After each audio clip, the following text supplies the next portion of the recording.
అందరికీ నమస్తే, నేను మీ చందు. ఇప్పుడే వచ్చినటువంటి తాజా వార్తలు, మధ్యాహ్నం న్యూస్ హెడ్లైన్స్ ఒకసారి చూసుకుందాం.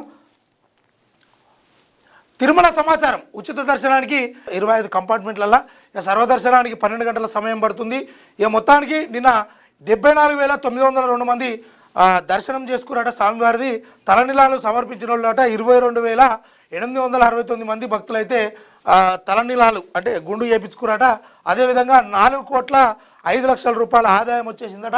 ఇక స్వల్పంగా పెరిగినటువంటి బంగారం ధరలు 22 క్యారెట్లకి 100 రూపాయలు, 24 క్యారెట్లకు 110 రూపాయలు. కేజీ వెండి ఒక 5,000 రూపాయలు పెరిగి మొత్తానికి 2,95,000 రూపాయలుగా కొనసాగుతుంది. AI roommate ceiling fan monitoring system ready, Bengaluru techie కొత్త ఆలోచన అంటూ ఇక్కడ ఒక వార్త.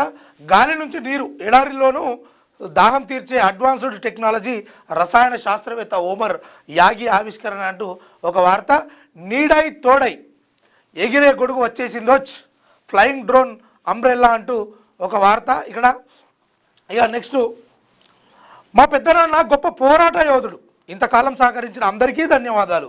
దేవ్జీ సోదరుడి కుమార్తె తిప్పిరి సుమ కృతజ్ఞత సందేశం పంపిందట. ఒకసారి సందేశం చూద్దాము. దశాబ్దాల పాటు సాగిన మావోయిస్టు సాయుధ పోరాటం చివరి అంకానికి చేరుతోంది. ఈ క్రమంలో తాజాగా మావోయిస్టు పార్టీ టాప్ లీడర్లు దేవ్జీ, మల్లా రాజిరెడ్డి, బడే చొక్కారావు, నరసింహారెడ్డి అజ్ఞాత జీవితం వదిలిపెట్టారు. సుదీర్ఘకాలం తమ కుటుంబాలను వదిలి అడవిబాట పట్టిన వీరు ఇప్పుడు జనజీవన స్రవంతిలో కలవడం పట్ల వారి కుటుంబం సభ్యులు ఆనందం వ్యక్తం చేస్తున్నారు. ఈ క్రమంలో దేవ్జీ రాకపై ఆయన తమ్ముడి కూతురు తిప్పిరి సుమ కృతజ్ఞత సందేశం పంపించారట. ఒక వార్త, ఇది కూడా చదువుదాం. నమ్మిన సిద్ధాంతం కోసమే పనిచేశారు. దేవ్జీ అడవులను వీడి బయటకు రావడంపై తిప్పిరి సుమ సంతోషం వ్యక్తం చేశారు. పేద ప్రజలకు సేవ చేయాలన్న మా పెదనాన్న ఆశయం గొప్పది. 40 ఏళ్ళుగా కుటుంబానికి దూరమైన ఆయన నమ్మిన సిద్ధాంతం కోసమే పనిచేశారు. మారిన పరిస్థితుల నేపథ్యంలో ఆయన ప్రజాక్షేత్రంలో ఉండి పోరాటం చేయాలని కోరుకున్నాం. అనుకున్నట్లుగానే మా కోరిక ఫలించి మా పెదనాన్న పోలీసులు ఎదుట లొంగిపోయారు. మా పెదనాన్నను ఎప్పుడెప్పుడు చూడాలా అని ఆతృతగా ఎదురు చూస్తున్నాం. ఎంతో కాలం ఎదురు చూసిన చివరి రోజు వచ్చింది. మా నిరీక్షణ నెరవేరింది. ఈ క్షణంలో మా హృదయాల్లో నిండిన ఆనందాన్ని మాటల్లో వ్యక్తపరచలేము. ఇది మా కుటుంబానికి సాధారణ రోజు కాదు, ఇది ఒక గొప్ప భావోద్వేగ ఘట్టం, ఒక ఆశీర్వాదం. ముఖ్యమంత్రి రేవంత్ రెడ్డి, డీజీపీ శివధర్ రెడ్డికి మా హృదయపూర్వక కృతజ్ఞతలు. అలాగే ఎస్ఐబి అధికారులు ఈ కార్యం విజయవంతం కావడానికి అహర్నిశలు శ్రమించిన ప్రతి ఒక్కరికి హృదయపూర్వక ధన్యవాదాలు. మీ అందరి కృషి, సహాయం, మద్దతు వల్లే ఈరోజు సాధ్యమైంది. మా కుటుంబం తరపున ప్రతి ఒక్కరికి హృదయపూర్వక ధన్యవాదాలు. ఇది మా జీవితాల్లో మరచిపోలేని రోజు, మా హృదయాల్లో ఎప్పటికీ నిలిచిపోయే క్షణం. మీ అందరికీ ప్రగాఢ కృతజ్ఞతలు. మీడియా ప్రతినిధులందరికీ నా కృతజ్ఞతలు అంటూ సుమ సందేశంలో పేర్కొన్నారు. ఏదైతే నిన్న లొంగిపోయినటువంటి మీడియా ముందుకు వచ్చినటువంటి నలుగురు, అటు కేంద్ర అంటే ఈ మావోయిస్టు పార్టీలో కీలక నేతలుగా ఉన్నటువంటి ఈ నలుగురు అయితే, అటు దేవ్జీ, అదేవిధంగా బడే చొక్కారావు, మల్లా రాజిరెడ్డి, నూనె నరసింహారెడ్డి, ఈ నలుగురు కూడా లొంగిపోవడం జరిగింది. ఇదొక ప్రధాన వార్తగా ఆ విషయంలో ఆ కుటుంబ సభ్యులకు సంబంధించి ఒకటేసారు. ఇంకొకటి చూడండి, పాక్ ప్రధాని ప్రాణాలు కాపాడింది నేనే, లేకుంటే ఆయనతో పాటు 3,50,00,000 మంది చనిపోయేవారు. నా దౌత్యంతోనే పెను ప్రమాదం తప్పింది అంటుండు అమెరికా అధ్యక్షుడు డొనాల్డ్ ట్రంప్. ఎందుకు ఈ మాట అనాల్సి వచ్చిందనేది చూద్దాం. భారత్ పాకిస్తాన్ మధ్య అణుయుద్ధం జరగకుండా ఆపింది తానేనని అమెరికా అధ్యక్షుడు డొనాల్డ్ ట్రంప్ మరోసారి సంచలన వ్యాఖ్యలు చేశారు. స్టేట్ ఆఫ్ ది యూనియన్ ప్రసంగంలో ఆయన ఈ అంశాన్ని ప్రస్తావించారు. యుద్ధం జరిగి ఉంటే కనీసం 3,50,00,000 మంది ప్రాణాలు కోల్పోయేవారని, పాకిస్తాన్ ప్రధాని సైతం చనిపోయేవారని ట్రంప్ పేర్కొన్నారు.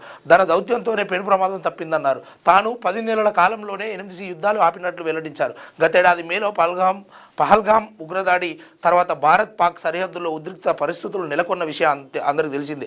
అప్పుడు తాను రంగంలోకి దిగి గొడవలు ఆపకుంటే ఎలాంటి వాణిజ్య ఒప్పందాలు చేసుకోరని ఇరు దేశాల నేతలకు తెలిసి చెప్పినట్లు ట్రంప్ ప్రకటించారు. యుద్ధం ఆపకుంటే 200% టారిఫ్లు విధిస్తానని హెచ్చరించడంతో ఇరు దేశాలు శాంతించాయని తెలిపారు. కొద్ది నెలలుగా ట్రంప్ ఈ విషయాన్ని సుమారు 80 సార్లు చెప్పిండట. యుద్ధ విమానాల కూల్చివేత పైన భిన్నమైన గణాంకాలు చెబుతూ వస్తున్నారు. అయితే ట్రంప్ వాదనను భారత్ మొదట నుంచి తోసిపుచ్చుతూ వస్తుంది. మే 10న కుదిరిన కాల్పుల విరమణ ఒప్పందం పూర్తిగా భారత్ పాక్ దేశాల మధ్య నేరుగా జరిగిన చర్చల ఫలితమేనని, ఇందులో మూడో పక్షం జోక్యం లేదని భారత విదేశీ వ్యవహారాల శాఖ స్పష్టం చేసిందట. ఇలా ట్రంప్దేం లేదు, ఆ ఉద్దర మాటలు ఇవన్నీ, కానీ ఇది విదేశాంగ వ్యవహారాల మంత్రి వీళ్ళందరి సమన్వయంతో ఇదంతా ఆగడం జరిగింది ఇది అని చెప్పేసి అక్కడ ఇంకొక వార్త. ఇంకా నెక్స్ట్ వచ్చేసి ఇక్కడ మావోయిస్టు కమాండర్గా లొంగుబాటు. ఛత్తీస్గఢ్ మావోయిస్టులకు గట్టి ఎదురుదెబ్బ తగిలింది. డివిజనల్ కమిటీ మెంబర్ స్థాయి కీలక నేత కమాండర్ మల్లేష్ తన వద్ద ఉన్న అత్యాధునిక ఆయుధంతో సహా పోలీసుల ఎదుట లొంగిపోయాడు. కాంకేర్ జిల్లా ఎస్పీ నిఖిల్ రాకేచా బీఎస్ఎఫ్ అధికారుల సమక్షంలో AK-47 ఆయుధంతో లొంగిపోయినట్లు తెలిపారు. మావోయిస్టులు హింసా మార్గాన్ని వీడి జనజీవన స్రవంతిలో కలవాలని ఎస్పీ సందర్భంగా కోరినట్టుగా తెలుస్తుంది. లొంగిపోయిన మల్లేశం ఈయననే. ఇంకోటి స్కూల్ వాహనం బోల్తా జైత్యాల జిల్లా మల్లాపూర్ మండల కేంద్రంలో ఒక స్కూల్కు సంబంధించి విషయం వాళ్ళు పిల్లలు ఎగ్జామ్ రాయడానికి పోతుంటే అక్కడ ఒక వాహనం అదుపు తప్పి బోర్తా పడ్డది. అది టాటా ఏసీ అంట. అందులో 15 మందిలో ఇద్దరికి కొంచెం గాయాలు అయినాయి అన్నట్టుగా తెలుస్తూ ఉంది. ఇంకా పూర్తి విశేషాలు వివరాలు ఏం తెలియరాలేదు అని. పాఠశాల గేటుకు కాంట్రాక్టర్ తాళం. ఈయన దాదాపు అప్పుడు స్వచ్ఛ భారత్ స్వచ్ఛ ఇంకోటి ఇది అంటే ఏది స్కూళ్ళకు సంబంధించి మంచి పారిశుద్ధంగా ఉండాలి, అది ఇది ఉండాలి, అవర్ గోడలు ఉండాలి, బాత్రూమ్లు ఉండాలి అని చెప్పిన తదుపరిలో ఇవన్నీ ఒక కాంట్రాక్టరు 23 లక్షల రూపాయలకు ఆయనతో ఇదంతా చేసిండ్రట. 19 లక్షలు చెల్లించారట. ఇక 4 లక్షలు ఇవ్వలేదు. 3 సంవత్సరాలే.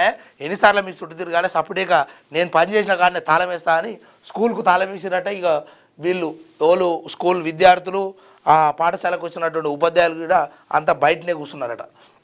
ఇంకా నెక్స్ట్ యూట్యూబర్ కోమలి ఆత్మహత్య. ప్రేమ వ్యవహారమే కారణమా అంటూ యూట్యూబర్ కోమలి ఆత్మహత్య చేసుకున్నారు. మణికొండ చిత్రపురి కాలనీలో తన ఇంట్లో ఫ్యాన్కు ఉరేసుకొని సూసైడ్ చేసుకున్నారు. విశాఖపట్నం జిల్లాకు చెందిన కోమలి 21 సంవత్సరం హైదరాబాద్లోని మల్లారెడ్డి యూనివర్సిటీలో BSc చదువుతున్నారు. ఒకవైపు చదువుతూనే మరోవైపు యూట్యూబర్గా రాణిస్తున్నారు. సాఫ్ట్వేర్ ఉద్యోగం చేస్తూ యూట్యూబర్గా రాణిస్తున్న అఖిల్ రెడ్డితో 3 ఏళ్లుగా ప్రేమాయాణం నడిపిస్తున్నట్లు కుటుంబ సభ్యులు చెప్పారు. ఇటీవల ఇద్దరి మధ్య విభేదాలు రావడంతో బ్రేకప్ చెప్పుకున్నట్లు తెలుస్తోంది.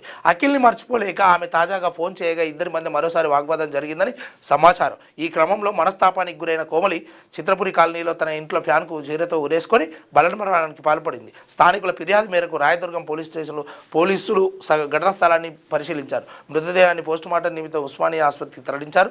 మృతురాలి కుటుంబ సభ్యుల ఫిర్యాదు మేరకు కేసు దర్యాప్తు చేస్తున్నట్టు చెప్పారు. ఇప్పుడు ప్రస్తుతం ట్రెండింగ్గా నడుస్తున్నటువంటి యూట్యూబర్ కోమలి అవా పోయిన ప్రాణం తిరిగి రాదు.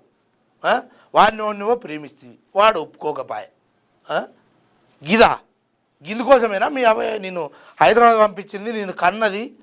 ఇక ఇలాంటి వాళ్ళు తయారు నలుగురికి నచ్చ చెప్పాల్సింది, నలుగురికి మంచి చెప్పాల్సింది పోయి యూట్యూబరే ఇలా ఆత్మహత్య చేసుకోరంటే ఎంత సిగ్గుచేట అనిపిస్తుంది. ఇది ప్రేమలో ఉన్నటువంటి తీపిదనం లాస్ట్కు పానం మీదకి వచ్చింది ఈ కథ. ఇక ఇంటర్ పరీక్షలు ప్రారంభం. కేంద్రాల వద్ద కట్టుదిట్టమైన ఏర్పాట్లు, సందేహాల కోసం ప్రత్యేక హెల్ప్ లైన్లు అంటూ ఒక వార్త. ఈ పిల్లలకు మన ఇంటర్ వార్షిక పరీక్షలు ఈరోజు రాష్ట్ర వ్యాప్తంగా ఉదయం 9 గంటలకు ప్రారంభమయ్యాయి. మొదటి రోజు ఫస్ట్ ఇయర్ విద్యార్థులకు సెకండ్ లాంగ్వేజ్ పరీక్ష నిర్వహించగా రేపటి నుంచి సెకండ్ ఇయర్ ఎగ్జామ్ మొదలు కానున్నాయి. విద్యార్థుల సౌకర్యం TGSRTC ప్రత్యేక బస్సులు నడుపుతోంది. పరీక్షలు సజావుగా సాగేందుకు అధికారులు కట్టుదిట్టమైన ఏర్పాట్లు చేశారు. ప్రక్రియను పర్యవేక్షించేందుకు ఇంటర్ బోర్డు సీసీ కెమెరాలతో పాటు ఫ్లయింగ్ స్క్వాడ్ బృందాలను రంగంలోకి దింపింది. పరీక్షా కేంద్రాల్లోకి మొబైల్ ఫోన్లు, స్మార్ట్ వాచ్లు వంటి ఎలక్ట్రానిక్ పరికరాలను నిషేధించారు. ఏవైనా సమస్యలు, సందేహాల కోసం బోర్డు ప్రత్యేక హెల్ప్ లైన్ నంబర్లను అందుబాటులో ఉంచింది. కాగా ఈ సంవత్సరం మొత్తం 9,97,075 మంది విద్యార్థులు ఇంటర్ పరీక్షలు రాయనున్నారు. అందులో ఫస్ట్ ఇయర్ నుంచి 4,89,126 మంది, సెకండ్ ఇయర్ నుంచి 5,07,949 మంది విద్యార్థులు ఉన్నారు అంటూ ఒక వార్త. మొత్తానికి ఆఫ్టర్నూన్ ప్రస్తుతం వచ్చినటువంటి లేటెస్ట్ అప్డేట్స్ అండ్ తాజా వార్తలు చూస్తూనే ఉండండి క్యూ న్యూస్. నేను మీ చందు. మీరు తెలుగు స్పష్టంగా చదవగలుగుతారా? తెలంగాణ యాస మీద మంచి పట్టు ఉందా? అయితే మీకోసం క్యూ న్యూస్ ఒక మంచి అవకాశం కల్పిస్తుంది. ఇది ప్రత్యేకంగా విద్యార్థులు, గృహిణులు, వయసుతో సంబంధం లేకుండా ఎవరైనా సరే మీరు ఇంటి దగ్గర నుంచే పని చేసుకోవచ్చు. మీ వాయిస్తోనే ఇంట్లో ఉంటూనే మంచి ఆదాయం సంపాదించుకోవచ్చు. ఇంకెందుకు ఆలస్యం? వర్క్ ఫ్రమ్ హోమ్కి ఇప్పుడే సంప్రదించండి. మా నెంబర్లు 8688926084, 8143001981.